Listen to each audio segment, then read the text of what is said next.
Coucou, soyez les bienvenus. Voilà, je vous présente bouillie de riz au lait réalisé par moi à ma façon. Voilà, vous pouvez aussi changer, hein. Et pour cela, j'ai mis 100 centilitres d'eau au feu.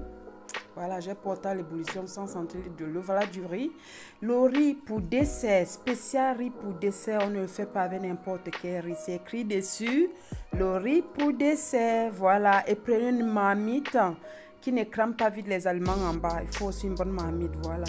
Et là, voilà le deuxième pot de 125 grammes que j'ajoute de riz. Et j'ai mis 3 pots de riz, voilà. J'ai mis 3 pots de riz. 125 grammes. Un peu de la cannelle, on va saupoudrer un peu de la cannelle dedans, voilà. Et on va mettre tout ça et on va laisser bouillir. Voilà, on va laisser bouillir pendant 10 minutes. Voilà, j'ai laissé bouillir pendant 10 minutes. Voilà le résultat. J'ai baissé le feu, j'ai mis sur feu moyen et je vais ajouter une tasse d'eau. Vous avez vu, une tasse pleine comme ça d'eau que je vais ajouter. Je vais remuer, je vais tourner. J'ai dit prenez une marmite qui ne crame pas et prenez le riz pour cela. Voilà pour dessert. Là, j'ajoute un sachet de sucre vanillé.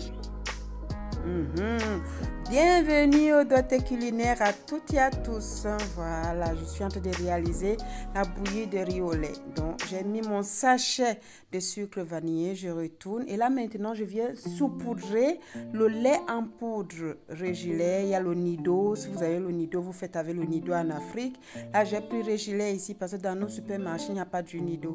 Donc, d'abord, j'ai saupoudré comme ça 100 grammes de lait en poudre et vous avez vu ça, c'est du sucre en poudre. Sucre en poudre, 125 grammes, donc l'équivalent d'un pot de yaourt vide. Et je mélange tout ça. Vous avez vu, vous voyez comment ça commence déjà à être onctueux là. Onctueuse, on dit la bouillie, ok. Ça commence à être onctueuse ma bouillie et tout. Je mélange, il faut bien mélanger. Voilà, on mélange bien, vous avez vu, ça ne crame pas en bas parce que c'est une marmite Tefal. Prenez une bonne marmite, voilà. Et le riz pour dessert, c'est bien précisé sur le sachet. Voilà, c'est important. Donc, vous mélangez comme ça et tout. Et je vais maintenant ajouter. Voilà, c'est bien mélangé. Et là, maintenant, on va continuer notre cuisine, la réalisation de notre bouillie. Là, c'est du lait concentré non sucré. Il y a plusieurs marques. Voilà, je suis tombée sur celle-ci. Vous voyez, c'est liquide, non sucré. En Afrique, vous avez d'autres marques là-bas et tout. Donc, je remue, je tourne. Comme ça, je mélange tout.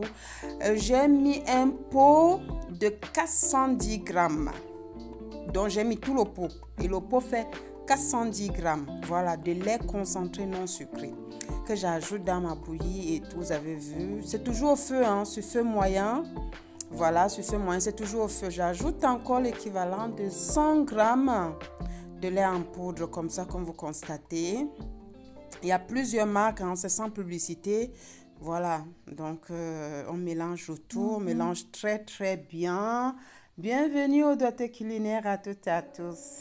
Voilà, c'est la bouillie, hein, c'est bien pendant le carême, ceux qui font le ramadan, même les jours ordinaires, hein, au petit déjeuner et tout, quand on a le temps. Voilà. Donc voilà, on s'est bien mélangé. C'est comme le quaker. Il y a des gens qui font le quaker comme ça, mais ça, c'est le riz au lait. Bouillie de riz au lait. Voilà, vous avez vu, je mélange tout ça. Vous avez vu comment ça commence à être onctueux. Regardez ma spatule. Vous avez vu comment ça colle bien dessus. C'est important parce que le riz a déjà un bon amidon. Voilà, c'est un riz adéquat. Voilà, conseillé pour le dessert au mélange.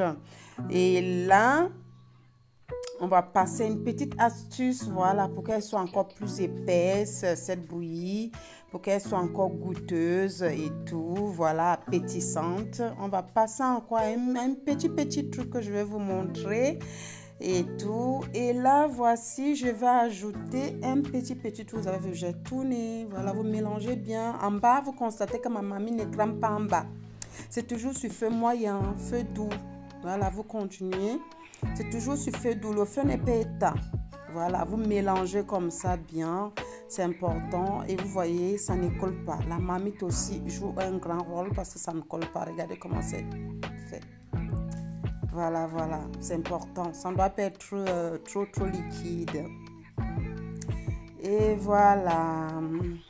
Bienvenue aux doigtés culinaires à tous et à toutes.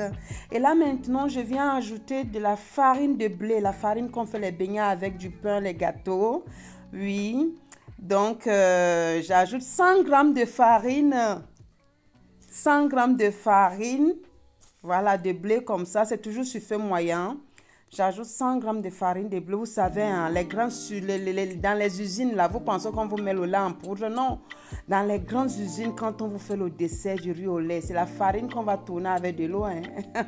Voilà le résultat maintenant. J'ai laissé mijoter quand j'ai mis 100 grammes de farine. J'ai enlevé du feu maintenant. Vous avez vu?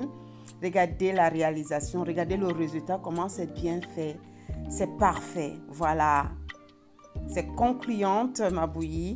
Vous avez vu comment c'est. La réalisation est vraiment fin prête. Fin prête. Autant pour moi, vous avez vu le résultat. Voilà. Donc, et là, on va passer au service. Abonnez-vous, likez, voilà, partagez et tout. Là, je suis en train de servir ma bouillie de riz au lait. Voilà, donc je vous disais, dans les grandes surfaces là et tout, dans les grandes usines, vous pensez qu'on vous met le lait en poudre comme moi là, mais non, on va vous tourner de l'eau avec de la farine, après on ajoute du sucre, on va vous dire c'est du riz au lait. Parce que eux là, ils sont tellement radins qu'ils ne vont pas vous acheter, voilà, ils ne vont pas payer des tonnes de lait en poudre et faire comme je fais. Voilà, mais sinon j'ai mis un peu. Et c'est divin dans la bouche, c'est agréable, c'est trop doux. Et là maintenant, je dispose 3 petites tranches de pommes fruits. Hein.